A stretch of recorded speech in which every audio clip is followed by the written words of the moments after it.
Hey everybody, what's up? Startup Survival here with a book review of American Sniper by Chris Kyle, Navy SEAL. So most of you will know who Chris Kyle is, but if you don't, he was the most decorated sniper in American history. That is, he had the most confirmed kills of anyone. At last count, 160 confirmed kills. The guy that had the record before him was Carlos Hathcock. He was a sniper during the Vietnam War, and I believe he had around 100 confirmed kills. So Chris Kyle surpassed that by quite a lot. He's sort of the Michael Jordan of Army snipers. So the reason I read this was because I wanted to learn more about guns, and I just thought this would be like an interesting place to start. You know, it's not a textbook, obviously. It's sort of like, it's an autobiography, right, about one guy. But it was really, really entertaining and easy to read, so I did enjoy it. I'm just going to share some of my thoughts about it. So I'm going to divide this sort of into things I found impressive and things I found kind of sad about Chris Kyle's life. So first, the impressive stuff. Okay, so long shots and strange shots and just like interesting shots that he took. The longest confirmed kill he had was 2,100 yards. That's pretty mind-blowing. That's the length of 21 football fields. And somebody saw this and, you know, it happened. So I just think that's amazing. Considering like 22 rifles, I believe, have an effective range within about 100 yards at most. Handguns, I think, are much less than that. So that's a really, really long shot. He had another shot that I think was like 1,600 yards or something like that. Just really amazing. He also talked about like sort of unusual shots that he took. Like there was these Iraqis like crossing a river, you know, and they were all like suited up with like body armor and like, you know, AK-47s and that sort of thing. And so they were trying to cross the river, and the way they were doing this was they had beach balls, so that they could float and like, you know, cross the river that way. So, you know, he was up on a roof or something like that, and you know, some other people around, and he kind of like was laughing about it. He's like, hey guys, you got to look at this. And so he shot the beach balls as they were crossing the river, and these guys drowned. Like they sunk because they had so much gear on them. So that was kind of interesting. The other one he talks about is a motorcycle. So this was like in a city somewhere. He saw two guys with guns on a motorcycle, like driving past the building, ready to do something bad or whatever. Oh, I think they dropped like one of those explosive devices, like in like a pothole or something like that. So he witnessed them doing something bad. And so anyways, he shot them, and he took out two guys with one shot. So, and somebody else saw that as well, and, you know, just kind of an amazing accomplishment. Another thing, obviously, which I already mentioned, is he has the most kills in history, 160. And he talked about like what goes into that number. It's sort of like this debated thing, but you know, if he shoots somebody and then they crawl behind a car or something like that, and nobody witnesses them actually pass away, that doesn't count. So I mean, he probably killed many, many more people, like well over 200, he says. But yeah, 160, and like every single one of those kills was witnessed by somebody else, a fellow soldier, and they documented like the time, the place, the weapon used, the range, what the person was doing, and so on and so forth. So there's like a lot of details about every single one of those kills. He also served 4 deployments, and he talks a lot about how he wanted to be in the action. I think that's amazing, because war is a horrible thing, and somebody who has the courage to keep going back, you know, to fight past all their fears and all the people saying, oh, you've done enough already, just, you know, stay home now. But he kept going back out there, wanting more action. I think that's pretty amazing. The other thing that he talks about a lot is saving American lives as his motivation for doing what he did. You know, there's a lot of sort of BS that goes around for like the reasons for war, like spreading democracy, you know, like helping these poor people and all this stuff. But I mean, that was never his motivation. He kept it really simple. He just said like every person that he kills, like every enemy that he kills, he's saving lives, American lives.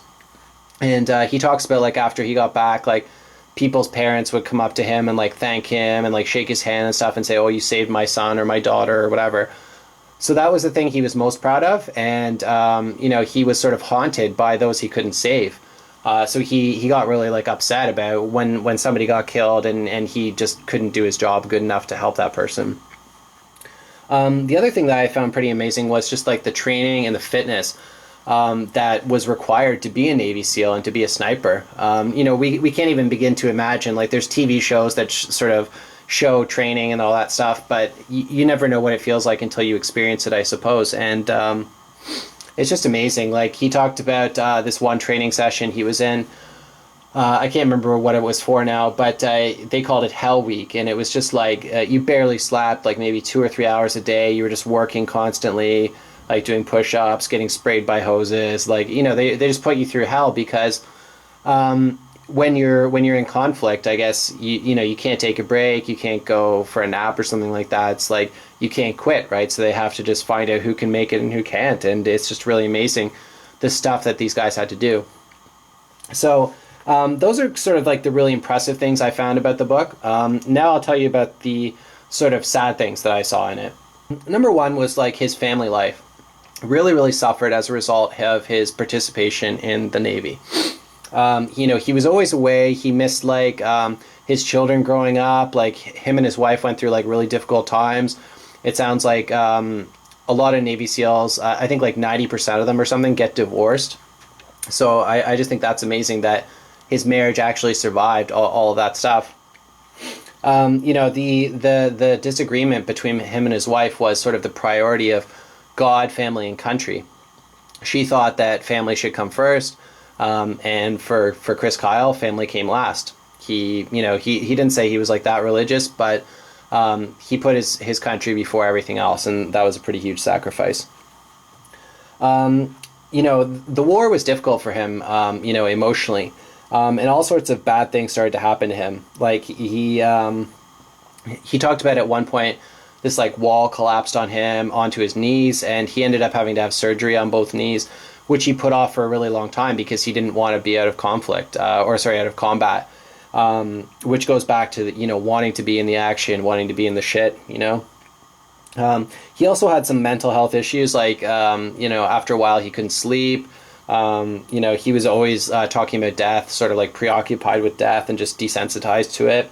And eventually his blood pressure like shot up, and he just like had to retire from the Navy. He also got into a lot of fights in like barroom brawls and that sort of thing.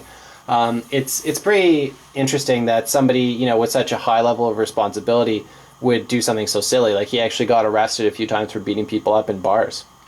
One of his commanding officers said to the group, I know you guys are going to get into fights. I don't care about that as long as you don't get caught. So if you have to do it, just run away afterwards. Don't get arrested. And I mean, sometimes he did get arrested. So I guess what happened was he was just like under so much stress.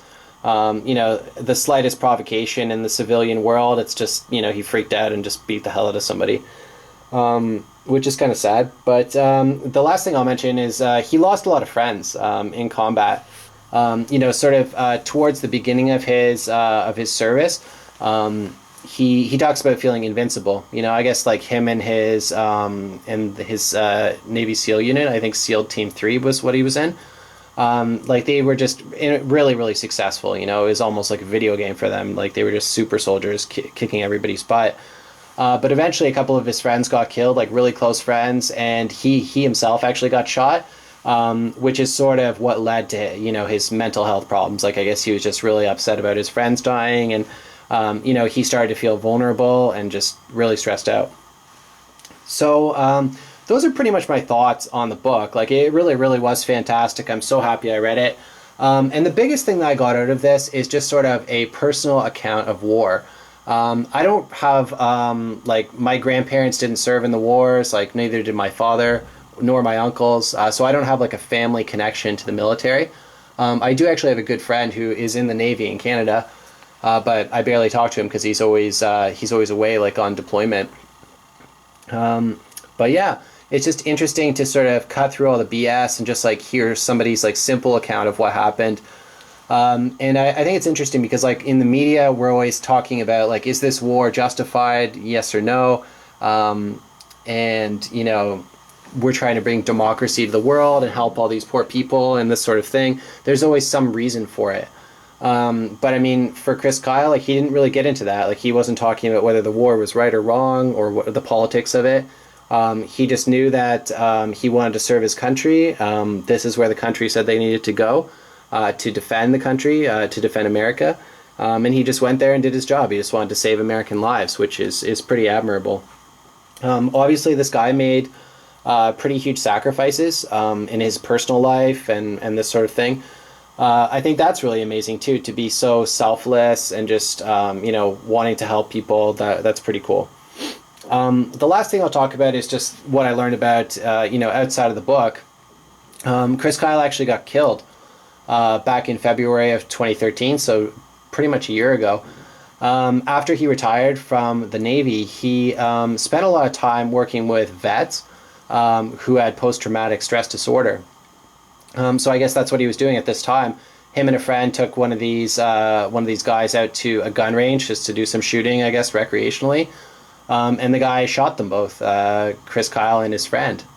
So kind of a sad ending to a pretty amazing life. I was very impressed by sort of the things he accomplished. I felt sad for all the sacrifices he had to make, but really, obviously an amazing guy, and I'm very happy I read the book. I definitely recommend it.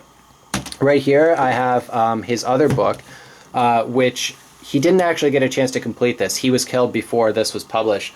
So I believe his co-author from the American Sniper, I forget what the guy's name is, but apparently one of those guys helped him out to finish this one.